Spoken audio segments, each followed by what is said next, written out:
Ini tuh barang suci ya. Ini tuh cara bacanya gini.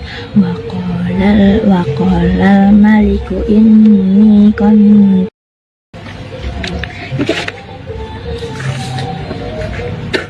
Akhir-akhir ini kita belum selesai di dalam pembahasan dengan kasus Habib-Habiban, terkhusus Bahar Smith ya teman-teman, yang dimana kasusnya sampai meledak di mana-mana, namun dianya tidak kunjung memberikan klarifikasi.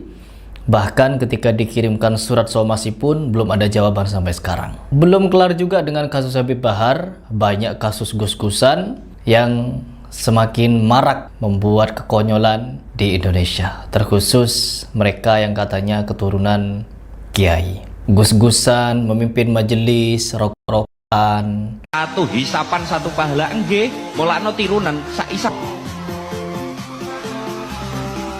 Joget-jogetan.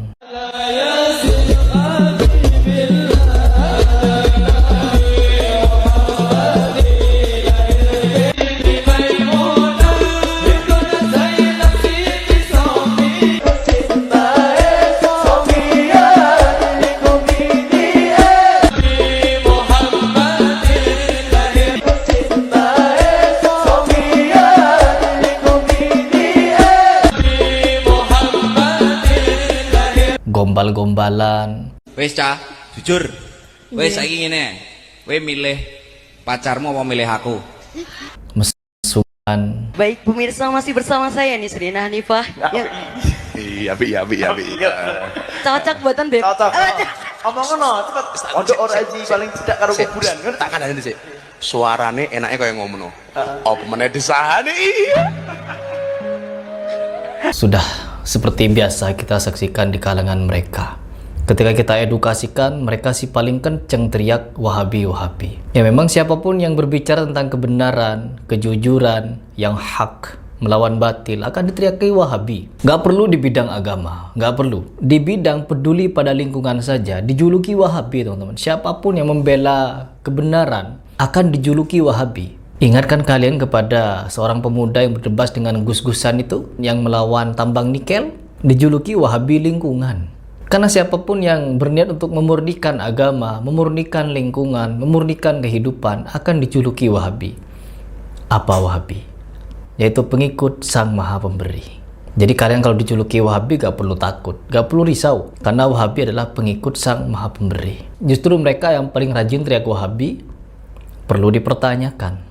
Kalau Habib masuk ke Indonesia itu membawa dampak positif, kalau Wahabi pasti membawa dampak negatif. Ini semua ulahnya Wahabi yang anti ziarah. Oh, nggak ngaji ini. Celeng berarti Wahabi mereka. Maka 5 hari menjelang wafatnya Rasulullah mengatakan la'natullahi 'alal yahudi wan nasara ittakhadhu qubur anbiya'i masajid. Wa ana anhaakum an dzalik. Mudah-mudahan, kata Nabi SAW, 5 hari menjelang wafat, mudah-mudahan Allah melaknat orang Yahudi dan Nasrani karena mereka menjadikan kubur Nabi mereka sebagai tempat ibadah. Aku larang kalian jangan melakukan seperti mereka. Jangan seperti Yahudi, jangan seperti Nasrani yang mereka menjadikan kubur Nabi mereka sebagai tempat ibadah. Aku larang. Kuburan bukan tempat ibadah, kuburan. Dan gak boleh melaksanakan perjalanan ke makam-makam, gak boleh. Ziarah kubur boleh, tapi menentukan makam tertentu untuk ziarah mempunyai keutamaan gak boleh. Kuburan gak punya keutamaan sama sekali. Makanya orang-orang yang datang dan meminta ke kubur-kubur, Allah menyebutkan dalam Al-Quran ini orang yang paling sesat di muka bumi. Surah Al-Ahqaf, surah 46, ayat 5 dan 6.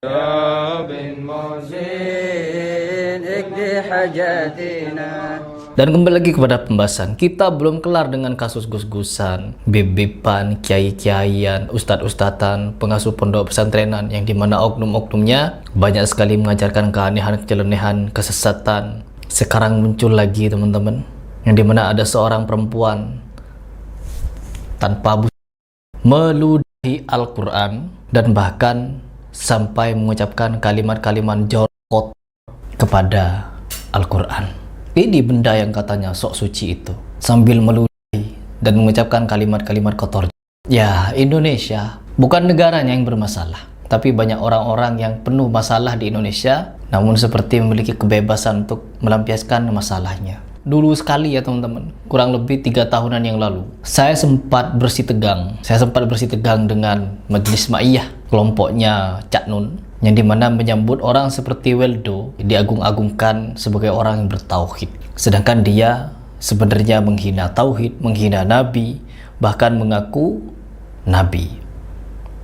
Kita viralkan, yang nonton video Harry Pras ratusan ribu sampai jutaan, tapi tidak ada proses kepada Weldo. Bahkan bukan cuma Harry Pras yang membahas, banyak yang membahas tapi tidak ada terjadi apa-apa kepada Weldo, seolah dibiarkan begitu saja. Padahal memang ada kalimat no viral no justice. Dan sekarang ada perempuan sedemikian rusak bobrok ini, kita berusaha untuk memviralkan agar pihak yang berwajib memberikan respon, MUI memberikan respon. Apakah ini akan ada tindakan? Berapa kasus tindakan orang yang menistakan agama ini? Kalian pasti ingat dengan kasusnya Oklin Via. Ya, pakai jilbab, identitas muslim, tapi dia pakai untuk tindakan yang tidak senonoh. Kalian juga lihat orang-orang yang mengaku nabi, orang-orang yang mengaku ini, mengaku itu. Muhammad Qasim, Indonesia jadi sarang sebenarnya bagi penista agama. Belum kelar kita dengan kasus Saifuddin Ibrahim yang sudah bertahun-tahun dia dengan seenak jidat dia menghina Nabi, menghina Al-Quran, menghina Allah. Apa tindakan dari yang berwajib?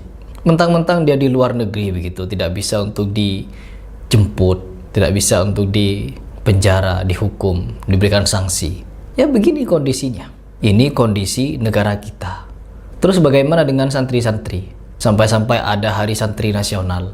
Santri-santri kemarin ketika ada kasus Trans 7 memberikan kritikan pembahasan tentang ajaran feodalisme, kiai-kiai yang mengajarkan rangka-rangka, ngesot-ngesot dan lain sebagainya kepada santri-santri, mereka marahnya luar biasa. Tetapi ketika ada kasus penjualan, kasus soli dari oknum-oknum kiai yang bukan cuma menciderai marwah pondok pesantren, tapi menciderai dan merusak citra agama ini. Apakah santri-santri pada turun tangan? Apakah santri sakit hati?